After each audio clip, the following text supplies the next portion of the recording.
Dear friends, good morning on Tuesday the 5th of May. This week we're learning from the prophet Jeremiah how to live in lockdown. In chapter 29 of his long prophecy, he writes a letter from Jerusalem to the Israelites who have been exiled to Babylon. Rather than bemoaning the tragedy that has befallen them and joining in with their lament by the rivers of Babylon, we sat down and wept. He tells them to have a positive attitude to their place of exile and to become fully involved in the life of Babylon. He says in verse 7, "Seek the peace and prosperity of the city to which I have carried you into exile. Pray to the Lord for it, because if it prospers, you too will prosper." What a challenge this is to us Christians, who can all too easily have a ghetto mentality, even when we're not under lockdown.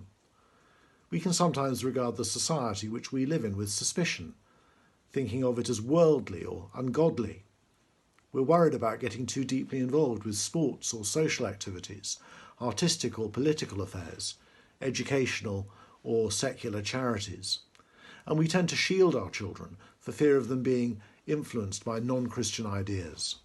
Jeremiah would not approve. He told the Jewish exiles to get fully involved in the life and the culture of Babylon. They were to seek the peace and prosperity of the capital city of the pagan superpower of their day, and they were to pray for its prosperity as well. And the reason for this is also surprising. If it prospers, you too will prosper. Could it be said of Cheltenham that it's a better place to live because of the Christians in the town? One of my illustrious predecessors, Francis Close, was rector of Cheltenham from 1826 to 1856. He did much to alleviate poverty in the town, starting a benevolent society, a women's refuge, a library, a savings bank offering affordable loans, and he helped to fund the hospital. He built schools, he founded a teacher training college. He built 4 new churches and a new cemetery.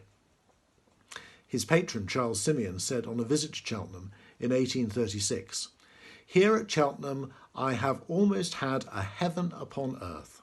In truth, I can scarcely conceive any higher happiness on earth than I am now privileged to enjoy." I have to say that I feel quite intimidated when I read about Francis Close and all of his endeavours. Well, today, much of the social welfare and reform that the Church used to take responsibility for has been taken over by the state and other institutions. But we still have a great responsibility to seek the welfare of the city. That's why it's so good to see the churches doing so much to serve the needy during the lockdown. The Food Bank, Feed Cheltenham and the Long Table are all church initiatives that people in our church and in others are supporting and helping to run. There are likely to be enormous needs for the foreseeable future as a consequence of the coronavirus outbreak. Let's pray that we'll be at the forefront of meeting some of those needs, as well as doing all that we can to serve the homeless, young people, schools, the university, and the many charitable and voluntary organisations in our town. Because if Cheltenham prospers, we will prosper.